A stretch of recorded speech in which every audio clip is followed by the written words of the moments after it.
I thought about things, we worked through them, and here I'm happy to be in Dallas. But right now, there's an issue. Right now, there's a problem.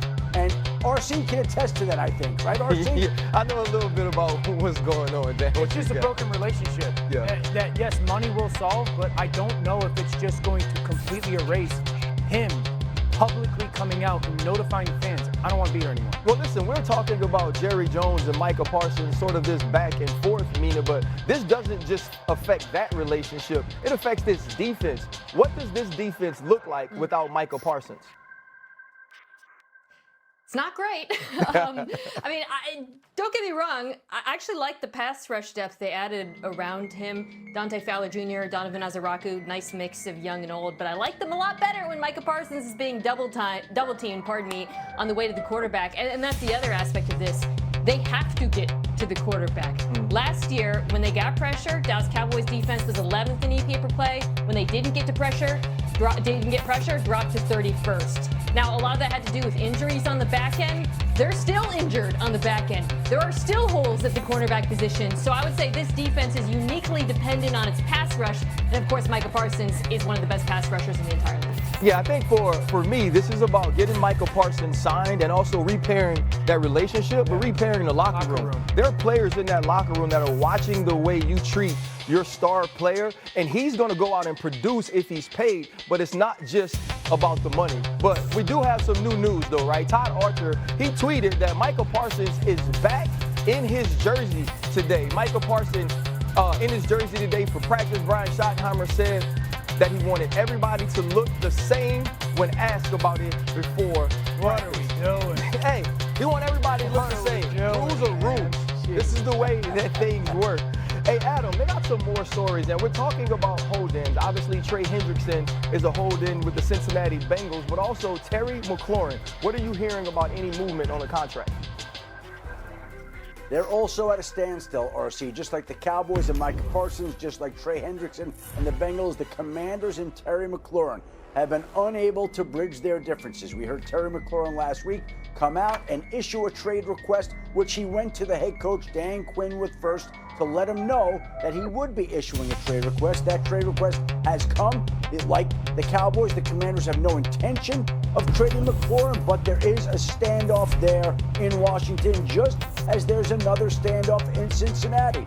Three notable standoffs at this point in time, with Trey Hendrickson not getting the current contract that he's looking for. The issue is guaranteed money. The two sides will have no problem on the length of a deal, on the average of a deal, but the guaranteed money in the deal continues to be what holds up any deal between these two sides. And speaking of a difficult situation working out a deal, James Cook is now staging his own hold-in after practicing in the early part of camp.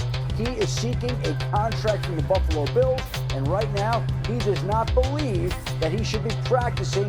He called it business, and asked over and over again, he repeated that word, business. This is about business. James Cook is doing his business right now, and he's not practicing with the Buffalo Bills as he continues to seek his own contract extension. Well, the one thing we know about James Cook, he's been good for business in Buffalo for Brandon Beane, for Joe Brady, and for Josh Allen. And Brandon Beane addressed the Cook hold-in this morning. Listen to this.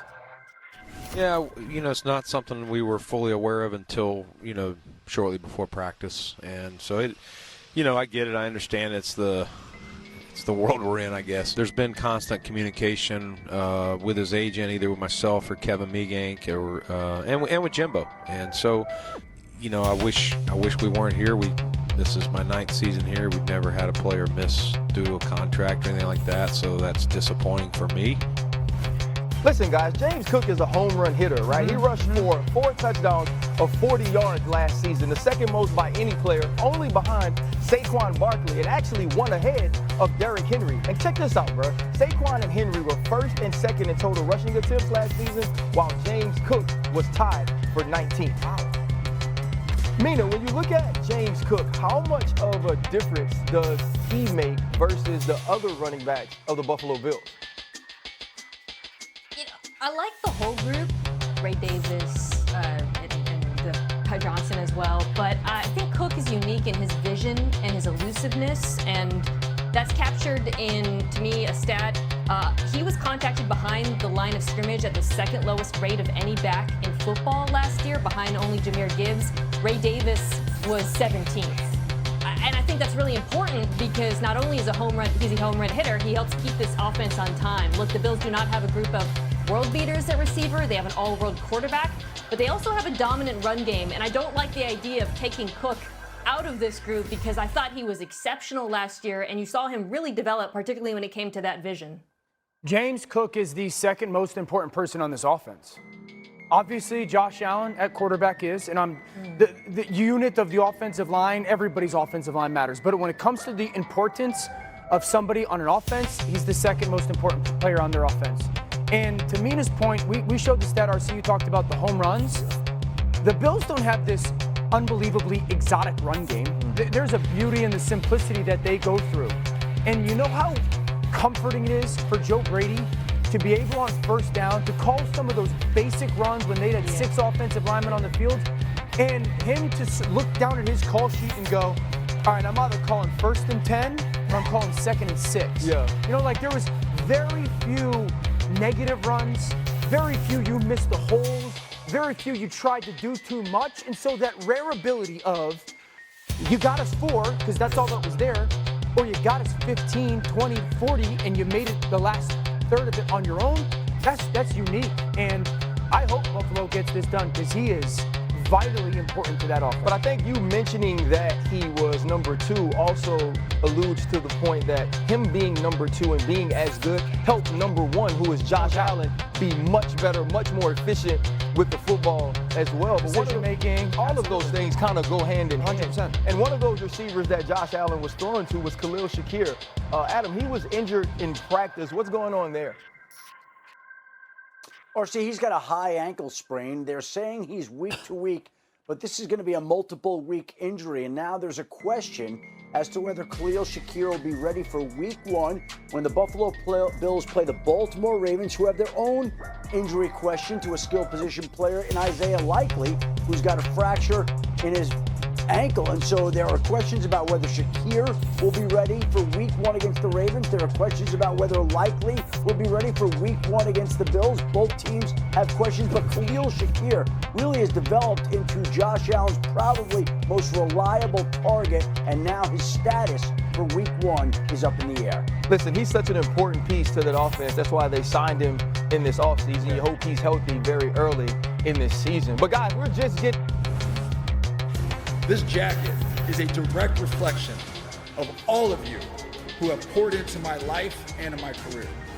I might be the one wearing this jacket, but I hope every time you see this jacket, you see yourself.